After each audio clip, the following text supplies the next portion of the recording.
Bonjour à tous et bienvenue dans ce Morning Bull Live. Nous sommes le 6 mai 2024 et on commence une semaine qui va être tronquée bien sûr par l'ascension. Il y a pas mal de gens qui ont fait des concours pour savoir combien est-ce qu'ils pouvaient poser de jours de congé afin d'en avoir le maximum de vacances en un minimum de temps.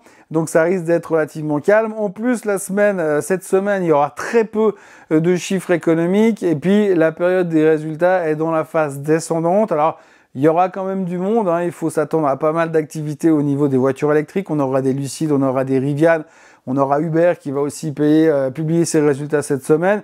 Donc il y aura des choses intéressantes, il faudra toujours surveiller le fait que qu'est-ce que les sociétés vont nous vendre pour leur avenir, qui va intéresser les marchés.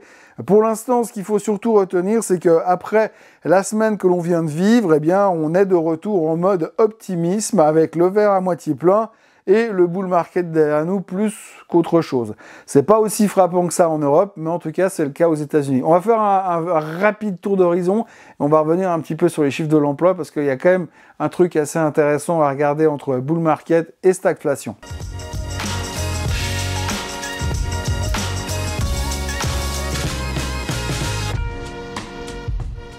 Alors oui, ce qu'il faut retenir la semaine dernière quand même sur l'écoulement de la semaine dernière, on en a parlé déjà dans le Swiss Bliss, mais ce qu'il faut retenir surtout, c'est qu'effectivement l'Europe a terminé en baisse et on voit sur les graphiques que c'est un petit peu compliqué pour l'Europe pour l'instant. Le CAC 40 est sur des supports délicats, le DAX également, la Suisse est en bas de son range. Et puis de l'autre côté, aux États-Unis, on a eu un rebond, une espèce d'explosion de joie, principalement générée par les chiffres de l'emploi. Alors comme il n'y a pas grand-chose à dire cette semaine pour l'instant et que ça risque d'être très très calme, je voudrais juste revenir quelques minutes sur les chiffres de l'emploi. Donc les chiffres de l'emploi, on les attendait à 240 000 créations d'emplois vendredi dernier. C'est sorti à 175 000. Alors après, il y a deux manières différentes de l'interpréter. Tout d'abord, on s'est dit, ah, chouette, l'emploi est enfin plus faible, c'est une bonne nouvelle pour la Fed, c'est une bonne nouvelle pour les taux. Oui, parce que je vous rappelle quand même que M. Powell, il a dit que si vraiment l'emploi s'affaiblissait massivement, il pourrait intervenir rapidement pour baisser les taux afin de soutenir l'emploi. Donc on est dans une espèce d'endroit où on veut juste faire du fine-tuning. On veut trouver le bon chiffre de l'emploi qui va nous permettre d'être suffisamment faible pour pouvoir pousser la Fed à bouger au niveau des taux. Et puis en même temps, on ne veut pas non plus avoir trop de faiblesse qui pourrait indiquer le fait qu'on va en direction d'une stagflation. Oui, souvenez-vous la stagflation, c'est quand on a une croissance molle, donc avec un emploi, enfin le marché de l'emploi qui ralentit, le GDP qui ralentit et de l'autre côté l'inflation qui continue à monter. Donc on ne voulait pas non plus avoir des chiffres trop faibles. Et je lisais une statistique ce week-end, un expert en finance qui disait, en fait, la bonne nouvelle sur les chiffres de l'emploi, c'est que c'est sorti à 175 000. 175 000, c'était le chiffre idéal qu'on pouvait avoir. Un peu faible, mais pas trop. C'est vraiment au milieu. Il fallait vraiment trouver le bon chiffre. Et il disait, le pire qu'on aurait pu avoir, c'est 125 000. 125 000 créations d'emplois, ça aurait dit, attention, stagflation, c'est une catastrophe, on va tous mourir. Donc en gros, ça veut dire, si on écoute ce qu'on lit dans les journaux, enfin si on voit et si on croit ce qu'on lit dans les journaux surtout, ça voudrait dire que finalement sur 50 000 personnes, 50 000 créations d'emplois, on passe de stagflation à bull market. Parce qu'avec 175 000, ça veut dire que la Fed va baisser les taux, ça veut dire que M. Powell est notre ami, donc du coup c'est hyper bullish, le marché est confiant, et c'est comme ça qu'on a terminé la semaine dernière. Et c'est comme ça qu'aujourd'hui, on nous vend ça dans les journaux, c'est comme ça qu'on nous dit, bah oui, mais on est de nouveau confiant, donc c'est bon, la question c'est quand c'est qu'on va aller au plus haut de tous les temps. Mais pour 50 000 créations d'emplois de moins, si on avait été à 125 000, là, c'était la fin du monde, la stagflation, c'est l'horreur. Donc ça tient pas à grand-chose. Et ça tient encore moins à grand-chose quand on sait que ces chiffres de non-farm payroll, ils sont souvent recalculés, souvent corrigés le mois suivant, voire même le mois d'après, pour nous dire « Ah ouais, non mais finalement, on s'est gouré parce qu'il y avait eu beaucoup moins ou beaucoup plus. » Et on a déjà vu des swings de plus de 100 000 personnes parce qu'ils se sont gourés dans leurs calculs, parce qu'ils ont fait des réajustements. Imaginez que le mois prochain, on nous sorte que finalement, les chiffres du mois d'avril, c'était pas 175 000, mais plutôt 75 000. Imaginez ça un instant.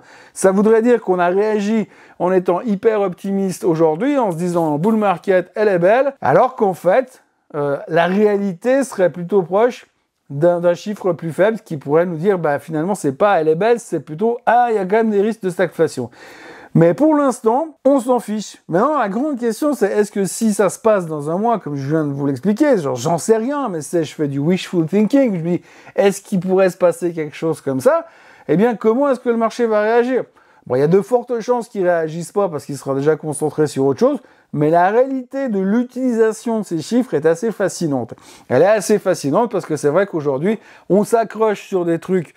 On n'en sait rien, on sait qu'ils sont pas toujours très très justes, mais on prend des décisions. Tout d'un coup, on passe de stagflation à bull market en se disant « Ouais, parce que les chiffres économiques, les chiffres de non-farm payroll, les chiffres de l'emploi, sont juste comme il faut. Pas trop, mais pas trop peu non plus. » Et donc, on est super content par rapport à ça. Et finalement, prendre une décision aussi capitale avec un changement de psychologie aussi important sur des chiffres qui sont complètement bidons, ça on le sait depuis des mois, j'invente rien, ça fait quand même 6 mois qu'ils nous sortent des chiffres complètement à côté de la plaque sur les attentes et qui sont modifiés systématiquement le mois suivant. Et aujourd'hui, on arrive, nous, vendredi, en quelques minutes, à passer du rire aux larmes, ou plutôt des larmes au rire. Donc du coup, c'est toujours assez fascinant de voir là où on en est aujourd'hui. Mais c'est un peu notre pain quotidien en ce moment, parce qu'on essaie de chercher les points d'inflexion importants. Il est aussi assez intéressant d'observer que la semaine dernière, tout le monde est revenu en disant « Ah ben c'est bien, parce que le discours de M. Powell est accommodant ». Alors moi, je l'ai relu, j'ai recherché un peu sur ce qui avait été dit, fait et présenté. Il n'y a rien d'accommodant. Pour moi, tout ce que je vois dans le discours de la Fed, c'est on n'en sait rien. On aimerait bien baisser les taux, on le fera si c'est nécessaire parce que le marché de l'emploi est en train de s'effondrer. Mais fondamentalement, on n'en sait rien. On aimerait quand même bien que l'inflation descende à 2%, mais on n'y arrive pas à la faire baisser. Alors non, on ne veut pas monter les taux. Il n'y a pas de raison de les monter pour freiner l'inflation. Mais si ça continue à monter, au bout d'un moment, ils vont devoir les monter, les taux. Donc du coup, on peut quand même se poser des questions. Donc moi, quand je lis dans la presse de ces derniers jours, oui, le discours de M. Powell était accommodant, je vois pas où. En étant très objectif, hein, je ne sais pas d'être négatif ou pas négatif, d'être bear ou d'être bull, c'est juste qu'aujourd'hui on a l'impression que non, bah ça joue pas. Il y a un truc qui bloque quelque part, et en ce qui me concerne, j'ai l'impression qu'on voit un petit peu trop le verre à moitié plein, l'éternel verre à moitié plein, on est toujours cette espèce immense d'optimisme, et on va chercher encore une fois les bonnes nouvelles à l'intérieur d'une nouvelle qui est coup-ci, coup-ça, pour trouver les raisons finalement d'aller plus haut. Alors techniquement, ce qu'on a fait, c'est superbe, j'ai envie de dire, sur le S&P 500. On s'est posé sur notre tendance ascendante. On a consolidé pendant quelques jours. On repart à la hausse. On casse la moyenne mobile des 50 jours.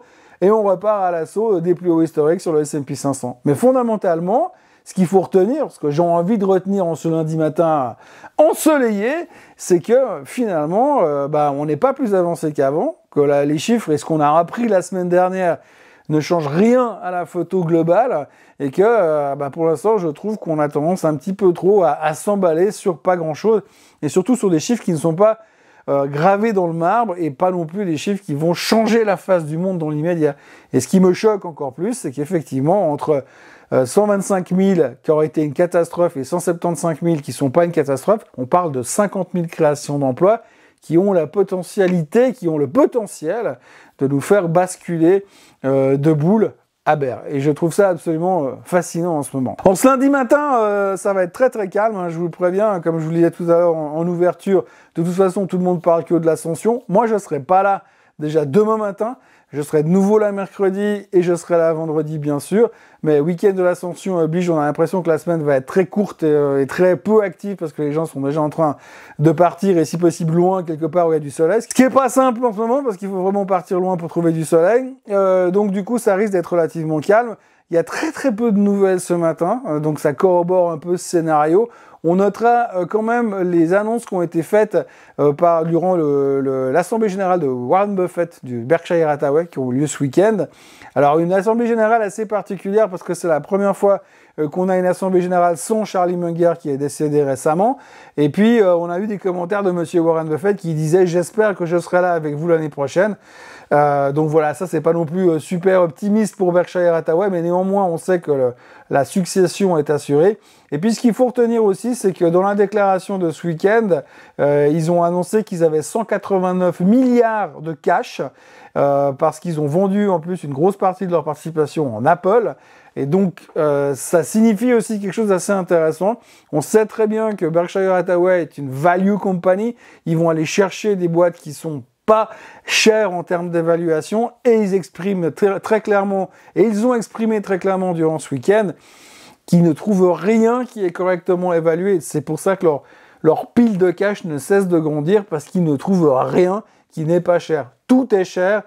Tout est évalué de manière très élastique à la hausse et ça c'est pas forcément une bonne nouvelle, c'est pas forcément un bon signe. Pour l'instant, on s'en fout et on veut pas le voir, mais la réalité c'est que des gars qui font du value investment et qui cherchent à trouver des boîtes avec des PI pas chers, avec des valorisations pas élevées, ils en trouvent pas parce que tout est trop cher. Ça veut peut-être aussi dire que le marché momentanément, il est un tout petit peu trop haut par rapport à ce qu'il produit en réalité. Voilà ce que l'on pouvait dire ce matin, pas grand chose d'autre. Je me suis étalé beaucoup sur des sujets qu'on connaît déjà, mais voilà ce qu'il faut retenir. On reste dans un monde assez, comment dire, positif pour l'instant, puisqu'on a tourné assez rapidement la semaine dernière. On a de l'optimisme. Cette semaine, comme je vous l'ai dit, peu de chiffres économiques importants. Donc on reviendra sur des choses un peu plus sérieuses la semaine prochaine. Donc pour l'instant, on va commencer la semaine tranquille. Je vous dis à mercredi, parce que pas là demain. D'ici là, n'oubliez pas de vous abonner à la chaîne Suisse Côte en français, de liker cette vidéo, de la commenter. Et puis nous, on se voit mercredi. Allez, bonne journée à tous. Bye bye.